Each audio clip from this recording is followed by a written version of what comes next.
추석을 맞아 소외된 이웃들을 위한 나눔 행사가 이어졌습니다. 바이든 대통령과 해리스 부통령은 한인들에게 추석 축하 인사를 보냈습니다. 북한이 오늘 탄도미사일을 발사했습니다.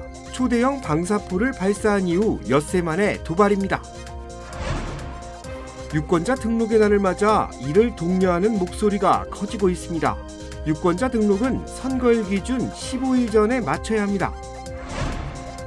팬데믹 기간 이뤄진 경제 피해 재난대출 상환으로 어려움을 겪고 있는 사업자들이 늘고 있는 것으로 집계됐습니다. 높아진 물가와 인건비가 문제입니다. 무선 호출기가 동시에 폭발하는 사고가 레바논에서 발생했습니다.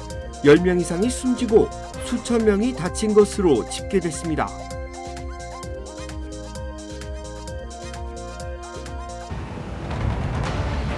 기아 터보 하이브리드는 당신이 시도하지 못한 일을 가능하게 합니다. 먼 길을 운전해 도착한 원정 경기에서 갖는 멋진 테일게이트 파티처럼 말이죠. Brisket anyone?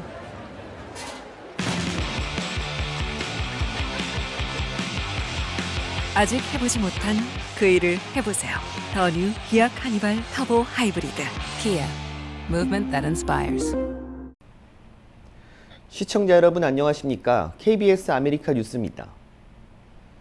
민족 대명절 추석을 맞아 지난주부터 LA 한인타운 곳곳에서 나눔 행사가 이어지고 있는데요. 자칫 소외될 수 있는 한인 어르신들을 위한 행사가 오늘 양로보건센터에서 열렸습니다. 오늘 오전 버먼트 양로보건센터에서 한인 어르신 120명을 대상으로 추석맞이 행사가 열렸습니다. 한인 어르신들은 그룹으로 나눠 윷놀이 등 민속놀이를 즐기며 어린아이처럼 즐거워합니다. 노인분들이 한국에서 있었던 그런 전통적인 여러 놀이라든가 아니면 추석에 우리가 느껴야 하는 감정들을 여기서 한번 느껴보실 수 있도록 저희가 준비를 한번 해보았습니다. 한국의 추석은 미국에서 연휴가 아니기 때문에 명절 분위기를 느끼기 어렵지만 지역사회의 관심으로 선물도 받고 점심으로 나온 토란국과 잡채, 전 요리 등을 맛볼 수 있어 명절 분위기가 난다고 합니다. 한복을 입으니까 나 혼자 입으니까 좀 계면적어요. 근데 노인들을 위해서 봉사하는 사람들 또 도네이션도 많이 해서 우리 한인 사회에 축복받는 행사 있으면 참말로 좋겠습니다. 추석날 또 김 이렇게 주셔가지고 너무너무 감사하고 물질뿐만 아니라 이 마음이 먼저 오니까 너무 감사하고.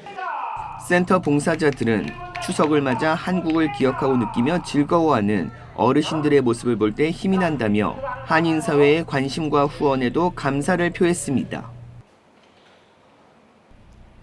추석을 맞아 조 바이든 대통령과 민주당 대선 후보인 카멜라 해리스 부통령이 한인들에게 추석 축하 인사를 전했습니다.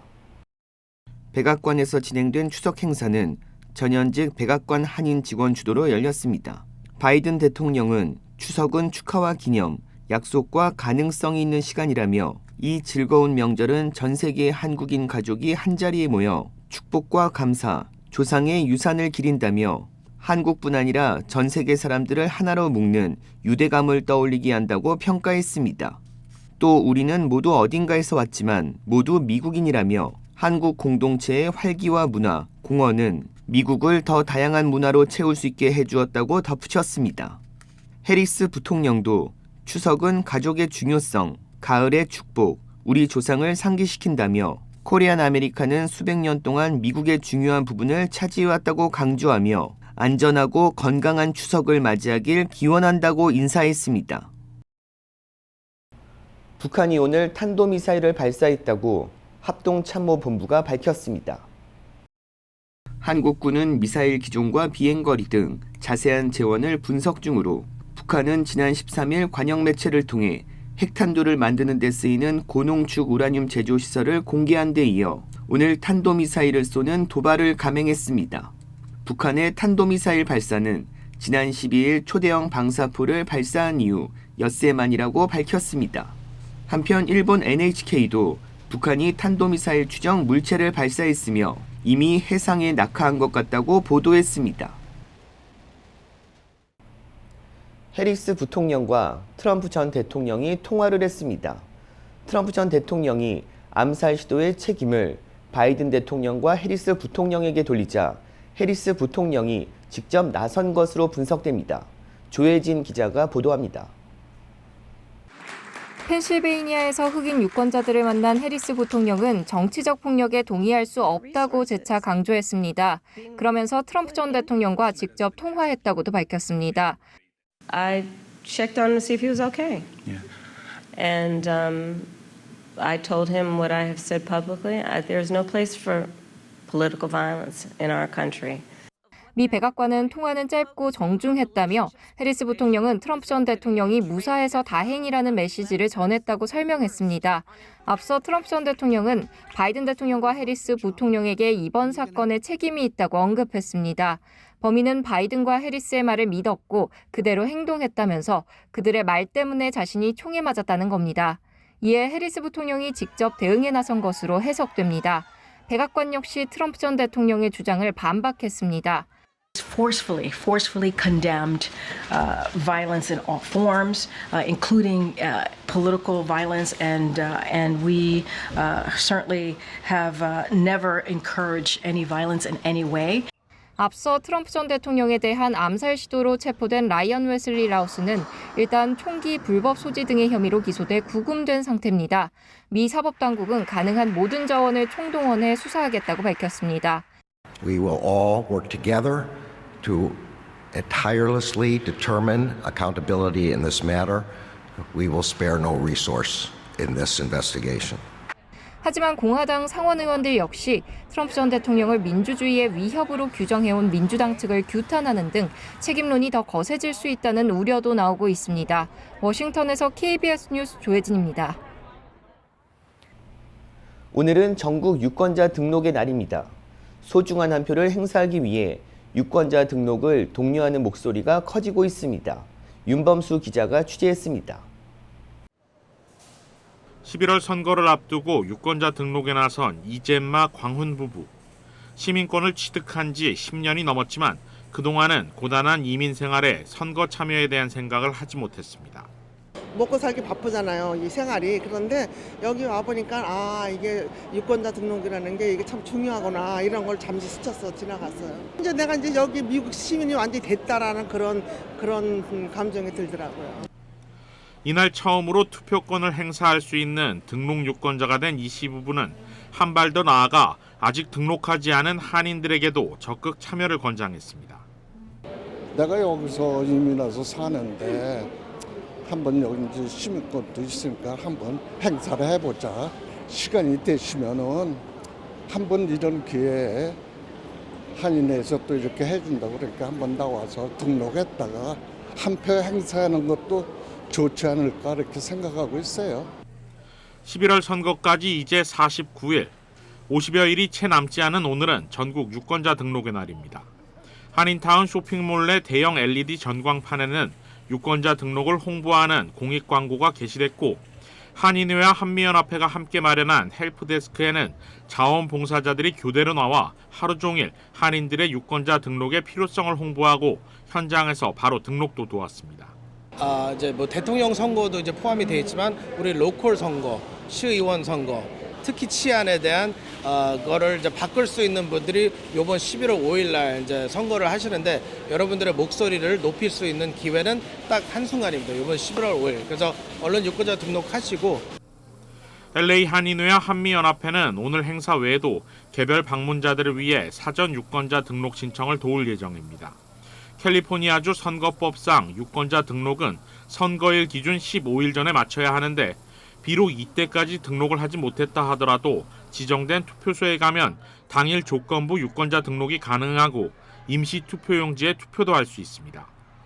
한인타운은 10월 27일과 28일 코리아타운 플라자, 그리고 11월 3일과 4일 LA 한인회 주차장에 투표센터가 들어설 예정이며 이곳에서도 유권자 등록과 투표가 가능합니다. KBS 뉴스 윤범수입니다. LA 한인타운 경제에 빨간불이 켜졌습니다. 팬데믹 기간 이뤄진 경제 피해 재난대출, 이른바 EIDL 상환에 어려움을 겪고 있기 때문입니다. 이우수 기자가 취재했습니다.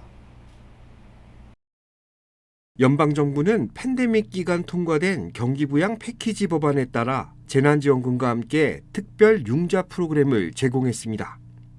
이 융자 프로그램은 경제 피해 재난 대출, 이른바 EIDL이라고 명명됐는데 3.75% 이자의 30년 상환으로 최대 200만 달러까지 대출이 가능했습니다.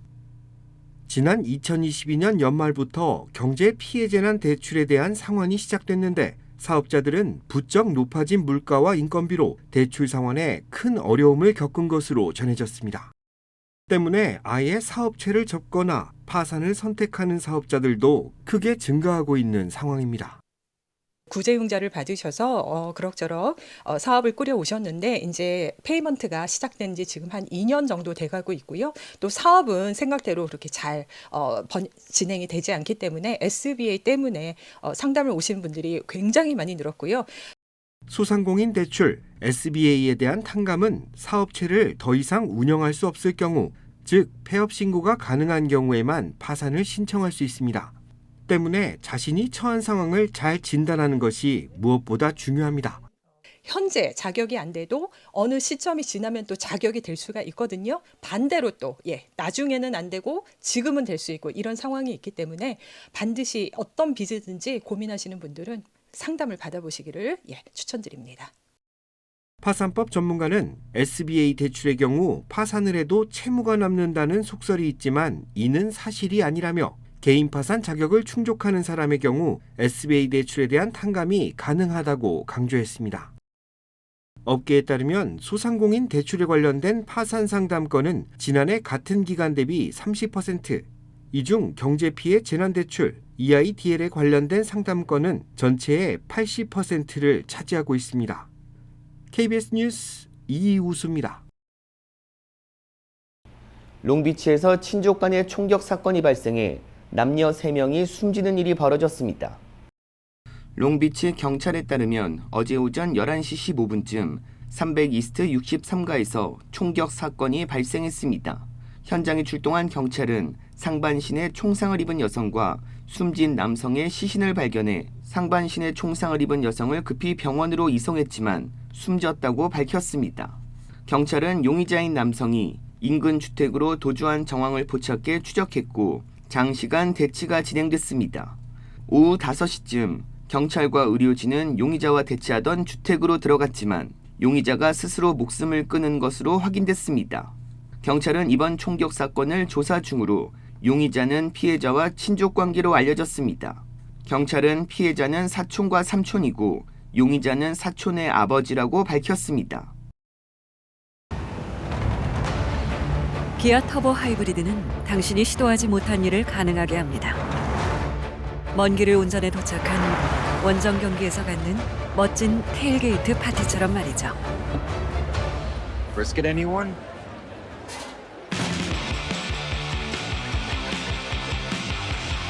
아직 해보지 못한 그 일을 해보세요. 더 뉴 기아 카니발 터보 하이브리드. Kia. Movement that inspires. 휴스턴에서 석유 가스 파이프라인이 폭발해 화염이 수십 미터 높이까지 치솟았습니다. 어제 오전 9시 55분 휴스턴에서 남서쪽으로 약 22마일 떨어진 라포르테에서 석유 가스 등의 수송을 위해 지하에 매설된 파이프라인이 폭발했습니다. 이 폭발로 화재가 발생하면서 거대한 화염이 수십 미터 높이까지 치솟았습니다. 인근 주민들에게는 대피령이 내려졌고 학교는 휴교령이 발령됐습니다. 또 인근 도로는 폐쇄됐고 수천 가구의 전기 공급이 중단됐습니다. 소방당국이 진화에 나선 가운데 불길이 거세 접근조차 쉽지 않은 상황입니다. 인명피해는 보고되지 않았지만 당국은 불길이 확산하지 않을까 촉각을 곤두세우고 있습니다. 폭발 원인은 아직 파악되지 않았습니다. 레바논 전역에서 무선 호출기가 폭발해 10명 이상이 숨지고 수천 명이 다쳤습니다. 자세한 소식 우수경 기자가 전합니다. 시장 안에서 갑자기 폭발이 일어나고 사람들이 대피하기 시작합니다. 현지 시각 17일 레바논 전역에서 무선 호출기가 동시 폭발했습니다. 병원 안은 부상자들로 가득합니다. 동시다발적인 폭발로 10명 이상이 숨지고 수천 명이 다쳤다고 레바논 보건부는 밝혔습니다. 특히 부상자 가운데 400명 이상이 중태인 것으로 전해졌습니다. الأعداد اللي وصلت على الطوارئ كانت أعداد كتير كبيرة وكان واضح إنه هي بمختلف المناطق.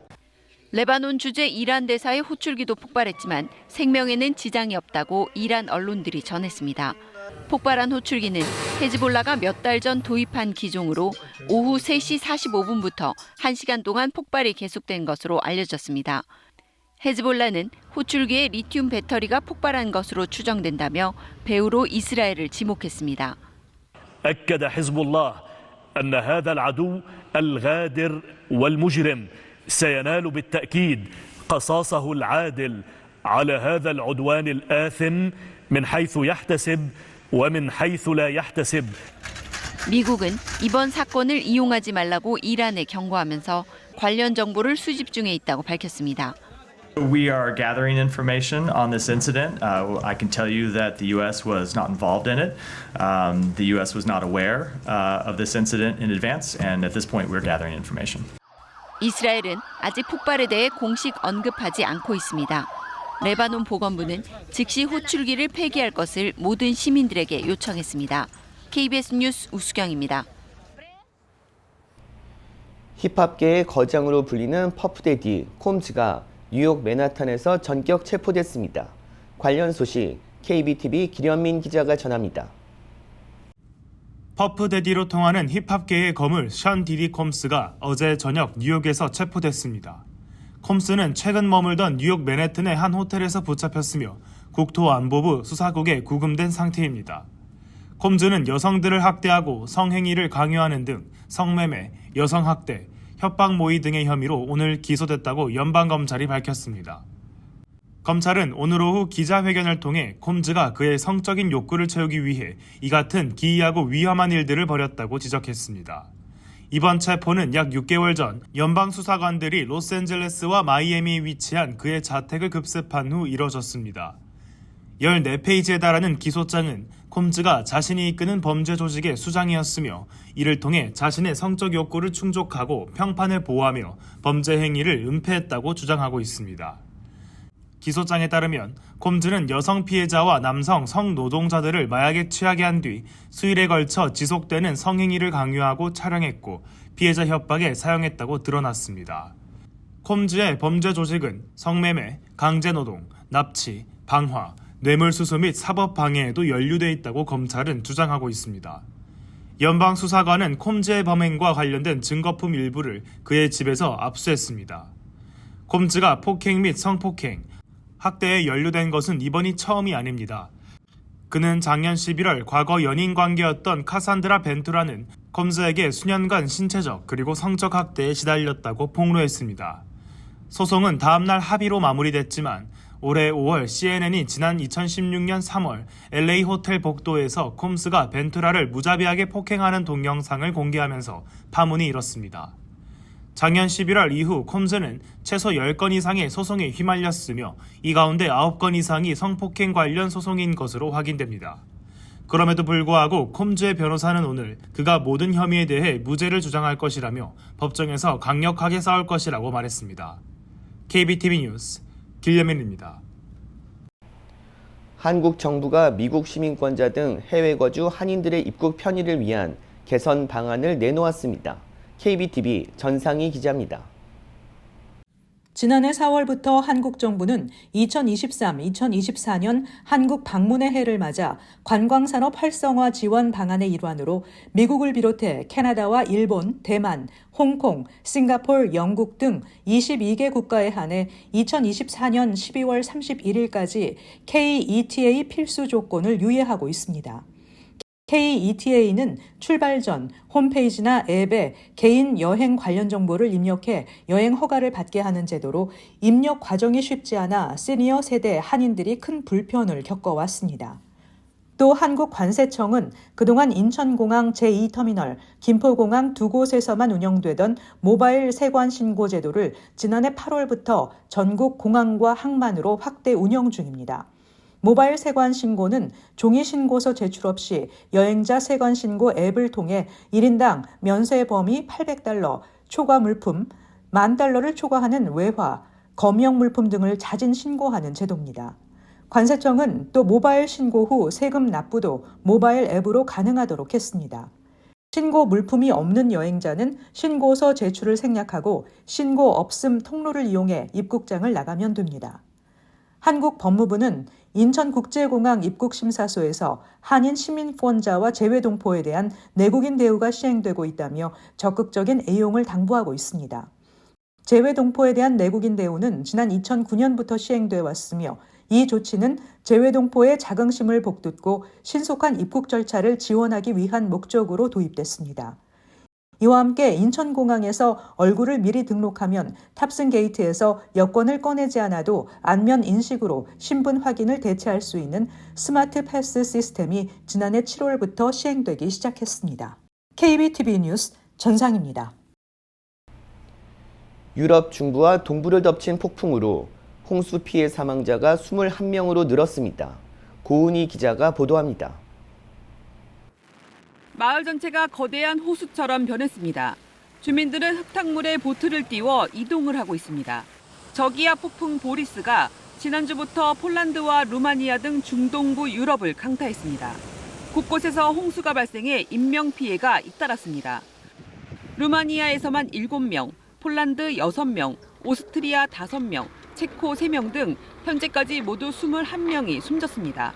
또 체코에서 7명, 루마니아에서 1명이 실종 상태입니다. 폭우가 계속되면서 이재민과 시설 피해도 커지고 있습니다. 폴란드 당국은 남서부 홍수 지역에서 주민 2,600명을 대피시켰습니다. 체코에선 북동부 지역을 중심으로 6만여 가구의 전기가 끊겼습니다. 오스트리아는 다뉴브강에서 선박 운항을 금지해 화물선과 여객선 140여 척의 발이 묶였습니다. 피해가 커지면서 유럽연합이 복구를 지원해야 한다는 목소리도 나오고 있습니다. 도날드 투스크 폴란드 총리는 유럽연합에 10억 유로, 우리 돈 1조 4천억여 원의 긴급 재정 지원을 요청할 예정입니다. CNN은 이번 폭우 때 한 달치가 넘는 비가 쏟아졌다며 유럽은 세계에서 가장 빠르게 온난화되는 대륙인데 따뜻한 대기는 더 강한 폭우와 폭풍을 야기한다고 분석했습니다. KBS 뉴스 고은입니다.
KBS 아메리카 뉴스 마칩니다.